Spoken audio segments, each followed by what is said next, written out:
तो इस वक्त की बड़ी खबर यह है कि देश के कई शहरों में इस वक्त एनआईए की रेड चल रही है।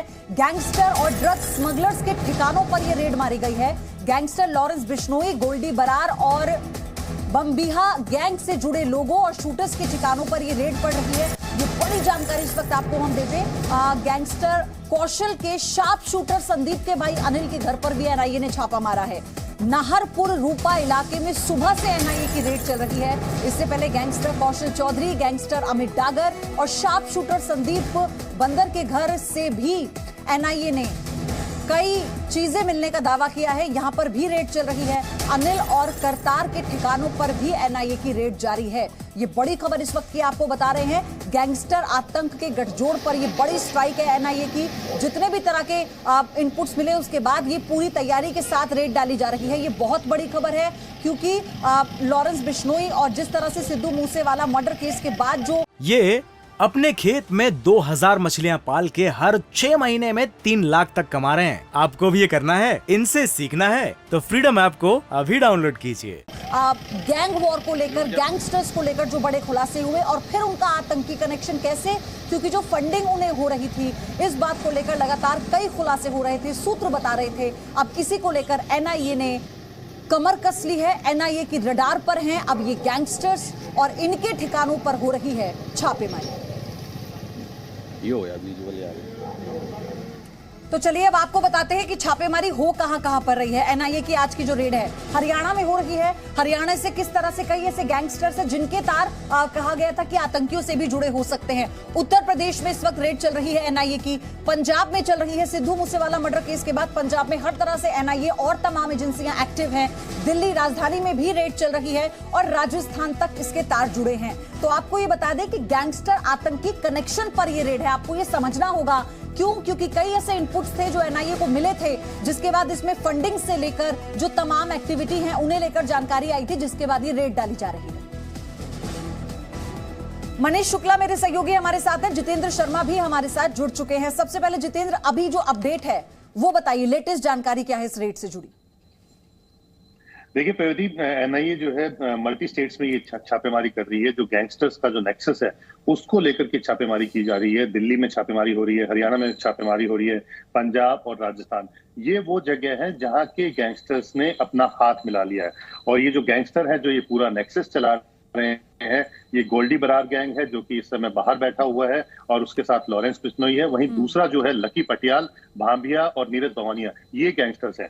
इस गैंगस्टर्स को अगर मैं कहूं प्रयोधी, तो जो 90 के दशक में जिस तरह से दाऊद और छोटा राजन जिस तरह से नेक्सस चला रहे थे, जिस तरह से फिल्म इंडस्ट्री के ऊपर वो कंट्रोल कर रहे थे, जिस तरह से स्पोर्ट्स इंडस्ट्रीज के ऊपर वो कंट्रोल कर रहे थे, ठीक उसी तर्ज पर ये जो गैंगस्टर्स हैं ये नेक्सस चला रहे हैं। जो पंजाब के जो स्पोर्ट्स हैं खेल हैं, चाहे वो कबड्डी हो, चाहे वो खो खो हो, चाहे वो दूसरे गेम हो जो लोकल स्टेज पे खेले जाते हैं, गांव में जो खेले जाते हैं और काफी पॉपुलर हैं, उनके ऊपर ये कंट्रोल कर रहे हैं। इसके अलावा जो पंजाब की जो म्यूजिक इंडस्ट्री है उसके ऊपर ये कंट्रोल कर रहे थे। और इसी वजह से हमने पिछले कुछ दिनों में देखा कि लगातार गैंग वॉर हो रही थी। एक दूसरे के लोग को, जो कनेक्शन के जो जुड़े हुए लोग थे, उनको एलिमिनेट किया जा रहा था, मारा जा रहा था।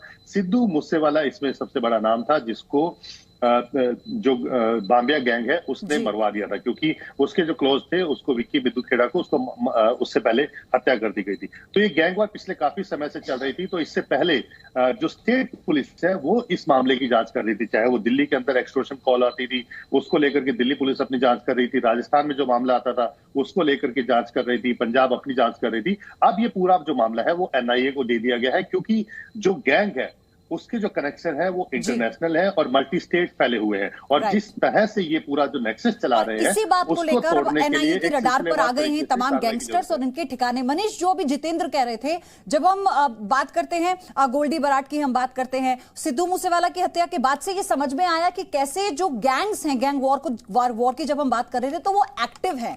और उसके बाद से लॉरेंस बिश्नोई, उसके शार्प शूटर तो पूरे देश में फैले हुए हैं, ये खुलासा हुआ। तो ये कितना बड़ा एक्शन होगा इन सब पर नकेल कसने के लिए?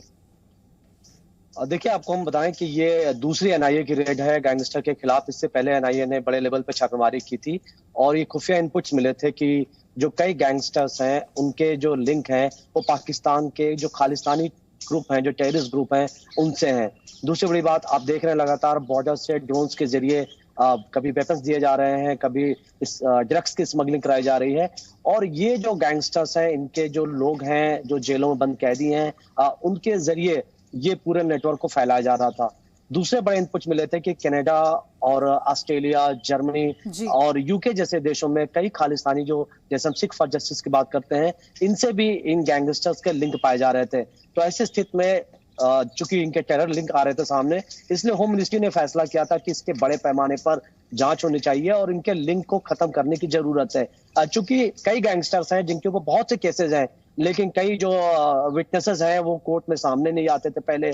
कई ऐसे हैं जो जेलों बंद है, वो छूटने वाले थे। तो ये एक बड़ा खतरा सामने आ रहा था। इसको एक टेररिस्ट की तरह भारत सरकार डील कर रही है इस खतरे को, और ऐसी स्थिति में टेरर के चार्जेस लगाए गए हैं अब इनके ऊपर और इस सिलसिले में रेड किए जा रहे हैं। तो इसका एक दूरगामी प्रभाव ये पड़ेगा कि जो भी इनकी प्रॉपर्टीज हैं, जो इन्होंने इस एक्टिविटीज से जुटाई है, वो भी प्रॉपर्टी सीज हो सकती है फ्यूचर में। इसके साथ ही इनकी जो पनिशमेंट है वो और ज्यादा कड़ी की जाएगी। और एक माहौल देश में देने की कोशिश है कि ये ना समझें ये गैंगस्टर की देश का कानून कमजोर है इनके लिए, क्योंकि कानून बहुत इस मामले में मनीष, जेल में बैठकर किसी भी चीज को प्लान कर उसे अंजाम दे देना, ये बताता है कि किस तरह से ये लोग कानून के साथ भी खिलवाड़ कर रहे थे। और जितेंद्र, आपको याद होगा कि हाल ही में पंजाब के बॉर्डर एरिया में गैंगस्टर का एनकाउंटर हुआ था जो पाकिस्तान भागने की फिराक में था। तो कैसे इनको आतंकी कनेक्शन है और पूरा सपोर्ट था, तो उसके बाद से भी ये एनआईए के रडार पर थे। देखिए, जो इनका जो नेक्सस चल रहा था वो मल्टी स्टेट तो था ही था, इसके अलावा जो काफी सारी कंट्रीज के अंदर जो लोग हैं वहां पर भी कनेक्शन था। जैसे मैंने आपको बताया कि गोल्डी बरार है, वो इस समय कनाडा छिपे होने की खबर है, लेकिन वहां से हो सकता है कहीं और चला गया हो। लक्की पटियाल जो माफिया गैंग को लीड कर रहा है और वहां से बैठ करके कॉल्स करता है, एक्सटॉर्शन कॉल करता है, वो दूसरी कंट्री में बैठा हुआ है, अर्मेनिया, और जो दूसरी कंट्रीज में छिप रहा है। इसके अलावा पाकिस्तान के अंदर जो भारत से छिप करके ISI जिनको सपोर्ट कर रहा है, जो खालिस्तानी गैंग से जुड़े हुए जो लोग हैं, वो वहां पर बैठ करके भारत में हथियार भिजवा रहे हैं। जैसे मैं आपको बताऊं कि एक जग्गू भगवानपुरिया है जो कि लॉरेंस बिश्नोई गैंग से जुड़ा हुआ है, उसके कनेक्शन पाकिस्तान में है, जो पाकिस्तान में ISI से है, और जो खालिस्तानी पाकिस्तान में छिपे बैठे हैं वो वहां से बॉर्डर पार हथियार पहुंचाते हैं। जग्गू भगवानपुरिया एक तरह से कह सकते हैं कि मेन लीड है जो उन हथियारों को पाकिस्तान से मंगवाता है। ड्रग्स उसके अलावा वहां से सप्लाई होती है, और जब यहाँ पे अमृतसर में ड्रोन के जरिए या किसी और बॉर्डर को क्रॉस करके फेंसिंग के जरिए जब आती है, तो उसके बाद जो गैंगस्टर्स हैं उनमें वो डिस्ट्रीब्यूट किए जाते हैं और उसके बाद ये वारदात को अंजाम देते हैं। तो जिस तरह से जो कनेक्शन है, जो पूरा कनेक्शन इनका जो फैला हुआ है, जिसको इन्होंने टेरर नेक्सस भी इसको हम कह सकते हैं, क्योंकि भारत के अंदर तो ये एक्सटॉर्शन कॉल कर रहे हैं। आपसे और मनीष से इस पर और अपडेट लेते रहेंगे। धन्यवाद आपका हमारे साथ जुड़ने के लिए। ये अपने खेत में 2000 मछलियां पाल के हर 6 महीने में 3 लाख तक कमा रहे हैं। आपको भी ये करना है, इनसे सीखना है, तो फ्रीडम ऐप को अभी डाउनलोड कीजिए।